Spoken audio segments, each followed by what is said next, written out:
Hello, तुमच्या सगळ्यांचे माझ्या मिनी ब्लॉगमध्ये स्वागत आहे। मी नवीनच मिनी ब्लॉग चालू केले आता वरती आम्ही टेरेसवर चूल मांडली आहे। त्यासाठी सेपरेट मसाल्याचा डबा वगैरे सगळी तयारी केली आहे। मस्त छान मी स्वयंपाकाला लागली होती। चूलही मस्त पेटवून दिली होती मला। आता चुलीवरती मी भात शिजायला ठेवला आहे। एकीकडे देवचा धिंगाणा शाळेतल्या गॅदरिंगची प्रॅक्टिस करत होती आणि हा रुद्रांश सारखा मध्ये मध्ये करत होता। मस्त चूल छान पेटवून घेतली। स्टार्टिंगला पेटतच नव्हती, नंतर पेटली। नंतर आजचा मेनू होता पावटा भात। मग पावटा भात करण्यासाठी आधी मी चांगले मस्त तांदूळ आधी शिजून घेतले, भात करून घेतला। त्याच्यानंतर पावट्याची भाजी करणार होते आणि ह्यांना बाकीच्यांना भात काय आवडत नाही, त्याच्यामुळे त्यांच्यासाठी अंड्याच्या पोळ्या केलेल्या होत्या। मी इथं आता आपला भात पूर्ण छान शिजलेला आहे आणि एवढी छान मजा येते ना वरती करायला। मी जसं करत होती तशी देवसुद्धा करत होती।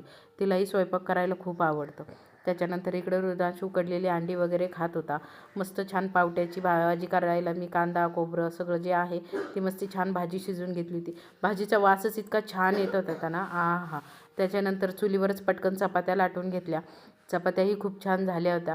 मस्त चूल पेटली होती। एवढं छान वातावरण होतं ना, खरंच शहरात मी गावाकडची मजा घेते। थँक्यू।